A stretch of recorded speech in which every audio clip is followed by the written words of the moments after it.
तो हेलो दोस्तों, कैसे हो आप लोग। तो आज हम बात करेंगे गोल्डन वीक के बारे में। तो जापान में 29 अप्रैल से लेकर के मई के फर्स्ट वीक तक पड़ने वाली 4 लगातार छुट्टियों के समूह को गोल्डन वीक कहा जाता है। अब ये 4 छुट्टियां कौन कौन सी हैं, आज इसी के बारे में चर्चा करेंगे और ये बताएंगे कि ये जो गोल्डन वीक है वो जापानियों के लिए क्यों महत्वपूर्ण है और ऐसा क्यों कहा जाता है कि अगर आप टूरिस्ट है तो इस गोल्डन वीक के पीरियड में जापान आना अवॉइड कीजिए। तो चलिए फिर शुरू करते हैं नंबर वाइज।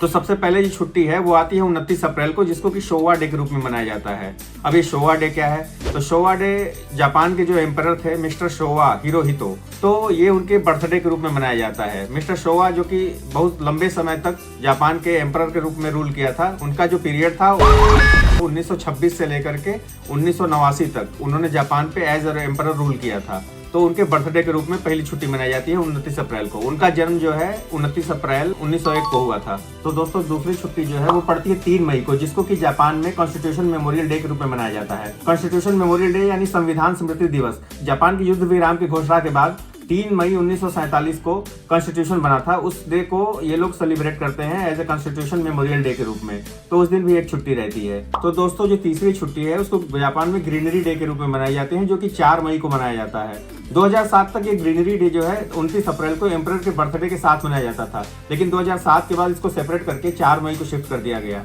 आखिर में जो छुट्टी है वो जापान में नहीं पूरे विश्व में मनाई जाती है। तो 5 मई को आप सभी लोगों को पता होगा, एनी गेस? हाँ, आपने ठीक पकड़ा।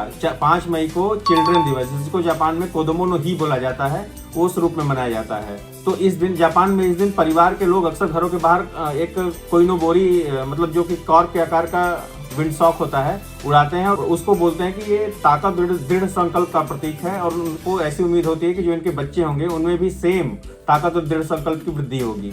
अब सवाल ये आता है कि ये जो गोल्डन वीक की छुट्टियां वो जापानियों के लिए इतना इंपॉर्टेंट क्यों है। तो ये जो गोल्डन वीक की छुट्टी आती है वो व्यस्ततम छुट्टियों में से एक है। तो इस छुट्टियों के साथ अपने जो पेड लीव होती है ऑफिस में, जैसे कि यूक्यू बोलते हैं जापानीज में, वो क्लब करके जापानी लोग छुट्टियां लेते हैं और उसके साथ घूमने, अपने परिवार के साथ कहीं घूमने जाते हैं या फिर किसी रिश्तेदारों से मिलने जाते हैं या फिर जो पेंडिंग काम होते हैं उसको पूरा करते हैं। अब ऐसा क्यों कहा जाता है कि अगर आप टूरिस्ट हैं तो जापान में इस पीरियड में आना अवॉइड कीजिए? ऐसा इसलिए कहा जाता है क्योंकि जापान में इस समय बहुत ही व्यस्तता होती है। जापान में मतलब काफी भीड़ होती है, छुट्टियों का सीजन होता है, तो आधे से जापानी तो बाहर घूमने जाते हैं और बाकी जगहों पे होटल वगैरह काफी महंगे हो जाते हैं और ओवर मतलब प्राइसेस हो जाते हैं।